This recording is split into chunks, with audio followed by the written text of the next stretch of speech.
Okay, so we're moving on and we're doing the top of the forehead now. Same techniques. I'll just let this video play since I've been rambling on. And you guys can kind of absorb and take it in, and we'll just let the cute music play.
All right, so we did do a bit of a skip here. I do know I did not record the one side of the ear there, but we'll do this one. Same concept, adding in those really light layers, adding in the small specks that I really want to stay white. As you can see in the other ear, you can see those small specks against the black there. Those are just some of the very, very tips of like a fur or like little white clumps of hair that are sticking out that are white. And I wanted to make sure that those were going to stay white because those are really hard to get in if you do start putting any really dark layers in. And then same thing, there's like some hair in the ear that is white.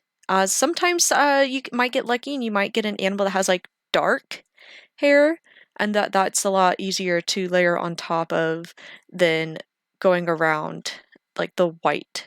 So anyway, you see me just kind of, again, it's mapping. It's all about mapping and planning and getting things right as you go. So just take your time. So as I go, I usually, okay, I look at this ear and I think, okay, I know I'm going to use my embossing tool. So when I use my embossing tool, what do I like to do? I like to use a lighter color underneath first and then go on top with the embossing tool. And then I can go next with my next kind of slightly darker color, and that's going to either be like a darker cream or a light brown, and I'm going to go in and map out all of my dark areas with that. It's like, okay, so then once I get that done, I'm going to go in now very carefully with either a black or a dark umber, or in this case, even a dark green, and I'm going to start mapping in all those darker shades that I see. Now this is like per this cat. Now if it was more orange, I'd probably be going in with more browns than anything. Browns, darks, dark oranges, and then depending on the temperature of the cat. So what I mean by that is a warm color or a cool color. If it was a cool color, you're probably going in with some purples or some dark blues, and then that'll be like your shadows and your shades. Shadows and shades are the same thing. Ignore me. Okay, so we're moving on. We're kind of touching up some of this area a little bit. I think I wanted to do this so that I can get a better idea of where these furs are on the cat's ear before I just start layering, because I won't be able to add these in afterwards. Making sure I get like the whites in. And we can start to see this cat's really starting to come along. Do you see all those like little specks? Those are the embossing tool. If you don't want them as like, I guess, speckly as I have them, but I want them speckly. You can go in and with like maybe a sharper pencil, maybe an off-white or like a really, really, really light gray, and you can touch those up. You can make them blend in maybe a bit more than I did. I do just say, like, I don't finish a section completely 110% finish the section and then move on. It's usually maybe 95, maybe 90% done, and then I move on because I don't want to add too much to one area and then the whole piece is off because I didn't step back and look at it. So once I kind of finish an area, I step back, look at it, like, okay, I want to add this a little bit. And I'll do that at the end too. Like I kind of adjust things as we go at the end. Like, oh, I'd really like this maybe a little bit darker. Oh, I need this a little bit lighter. Let me see what I can do for that. And then we kind of go on from there. Like if I need to add a little bit more wispies to make the cat's fur look maybe a little bit more soft here at the top, I'll add a little bit more light wispies. And as you go, as your journey through your art, you'll get the feel for it. It's a kind of a feel thing. I can't explain it to you. You'll just be like, you know what, I think this needs this, and you just go with it.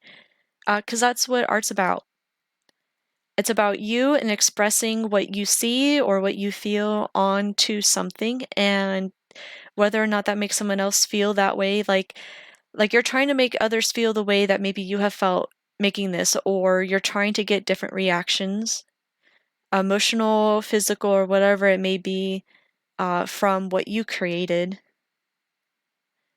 A lot of times, like, so like when I'm doing this, like, okay, this cat looks, he has very bright eyes, so very expressionate, and he looks like he's begging for food almost. So I kind of wanted to capture this, like, I'm staring you down, but I'm also like very happy I'm just happy to be here. And he has a little bit of a chunky cat too, so I didn't want to make him look skinny either. So you do definitely want to make sure that the volume of your animal is also projected onto your paper as well. All right, so we kind of finished the ear. I know I'm not 110% finished with the ear, but we're moving on. And same thing applies on this. I'm just going to let this play and let you guys kind of watch it, and then we'll kind of recap what we saw.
Alright, so as we come to the end of doing the left side of the space here, as you've probably seen, I did a lot of embossing. I'm also not doing a lot of detail towards the bottom.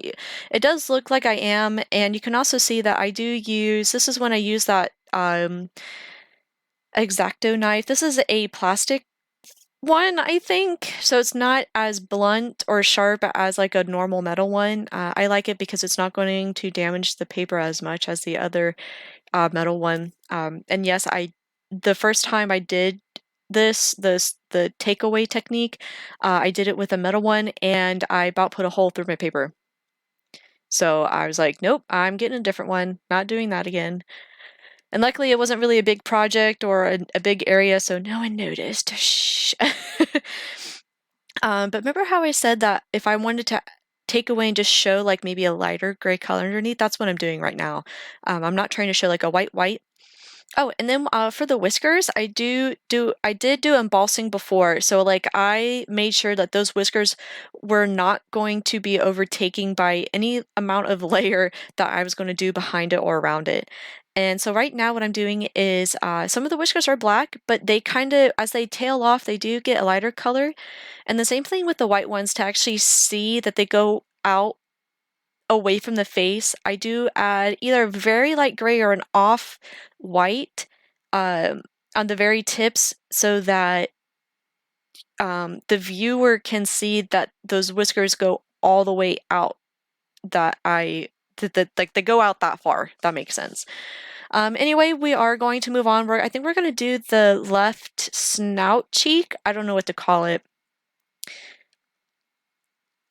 I'm more familiar with horse anatomy than other animal anatomy. But we're going to get started, and we're going to do the snout here. And same technique, we're going to do the light layers first. Oh, okay, I guess I already did the left side. We're going to do the right side. So the right side's going to look like the left side, but it's going to be a little bit darker. I'm so sorry, I can't remember what I recorded when I did it. Anyway, we're going to let this go. I can kind of explain what I did to the left side first quickly here. Same principles. So we're going to do the light colors. I'm going to emboss some of the furs that I want to stay that light creamy color. And then I'm going to go in and just add the shadows between the furs or underneath the furs, and basically just keep layering and layering until I get the colors I want. The colors I do use in this, of course, were the cream, a light umber, the grays and blacks, and a gold. I do use like some golden color glaze over top of it. So I'm just gonna let this play. I'm gonna cue some music, and we're just gonna let it go.